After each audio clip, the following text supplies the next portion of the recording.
Jeffrey Epstein. নামটি শুনলেই চোখের সামনে ভেসে ওঠে ক্ষমতা, অর্থ এবং অন্ধকারের এক ভয়াবহ সংমিশ্রণ। তিনি কেবল একজন বিলিয়নিয়ার ছিলেন না, ছিলেন পশ্চিমা বিশ্বের সবচেয়ে প্রভাবশালী এবং বিতর্কিত অপরাধী চক্রের হোতা।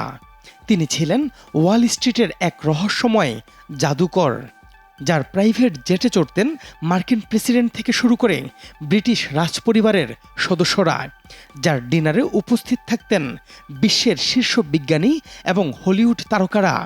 কিন্তু এই জৌলুসের আড়ালে তিনি পরিচালনা করতেন এক ভয়াবহ শিশু যৌন পাচার চক্র।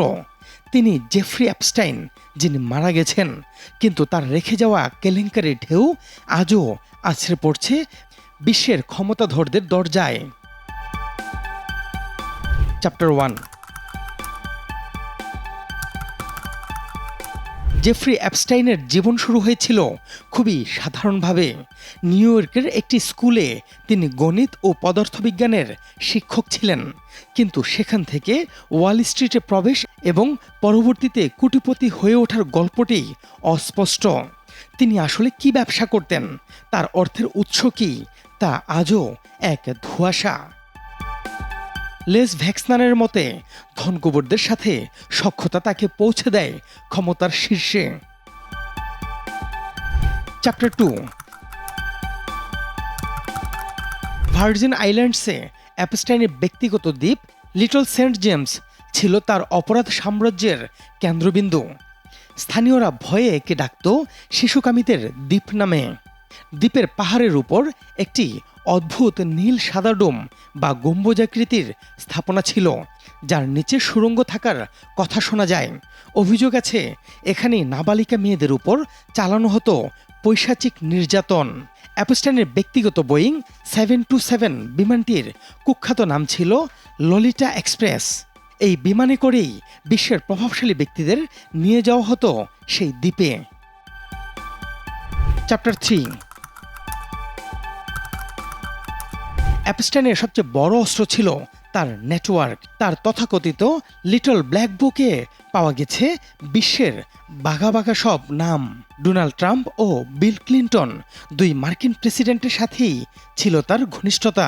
প্রিন্স অ্যান্ড্রু, ব্রিটিশ রাজপরিবারের এই সদস্যের বিরুদ্ধে সরাসরি যৌন নির্যাতনের অভিযোগ আনেন এক ভুক্তভোগী নারী। বিল গেটস ও বিজ্ঞানীরা, বিজ্ঞান জগৎ বা টেক দুনিয়ার শীর্ষ ব্যক্তিদের সাথেও ছিল তার নিয়মিত উঠা বসা। প্রশ্ন ওঠে, এই ক্ষমতাধররা কি জানতেন না অ্যাপস্টাইনের আসল রূপ, নাকি তারাও ছিলেন এই অন্ধকারের অংশীদার? চ্যাপ্টার 4। অ্যাপস্টাইন একা ছিলেন না। তার এই জঘন্য কাজের প্রধান সহযোগী ছিলেন ব্রিটিশ সোশ্যালাইট গিজলেন ম্যাক্সওয়েল। অভিযোগ রয়েছে ম্যাক্সওয়েলই স্কুল পড়ুয়া বা অসহায় মেয়েদের মগজ ধোলাই করে বা টাকার লোভ দেখিয়ে অ্যাপস্টাইনের কাছে নিয়ে আসতেন। তিনি ছিলেন এই নরকের ম্যানেজার। চ্যাপ্টার 5। 2008 সালে ফ্লোরিডায় প্রথমবার শিশু যৌন নির্যাতনের দায়ে অভিযুক্ত হন অ্যাপস্টাইন, কিন্তু বিস্ময়করভাবে এক গোপন চুক্তির মাধ্যমে মাত্র 13 মাসের লঘুদণ্ড দিয়ে তাকে ছেড়ে দেওয়া হয়।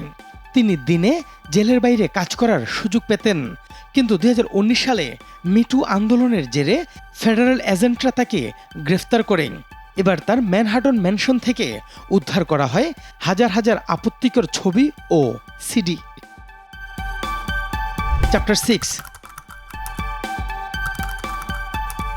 সবচেয়ে বড় রহস্যের জন্ম হয় 2019 সালের 10 আগস্ট। নিউ ইয়র্কের মেট্রোপলিটন কারেকশনালের কঠোর নিরাপত্তার ভেতরে অ্যাপস্টাইনকে মৃত অবস্থায় পাওয়া যায়। সরকারি ভাষ্য মতে এটি ছিল আত্মহত্যা, কিন্তু কিছু অদ্ভুত প্রশ্ন আজও অমীমাংসিত। সেদিন রাতে তার সেলের সিসিটিভির ক্যামেরা কেন নষ্ট ছিল? দায়িত্বরত দুই কারারক্ষী কেন একই সময়ে ঘুমিয়েছিলেন? অ্যাপস্টাইনের মতো হাই প্রোফাইল বন্দিকে কেন একা রাখা হয়েছিল, যেখানে তাকে সুইসাইড ওয়াচে রাখার কথা?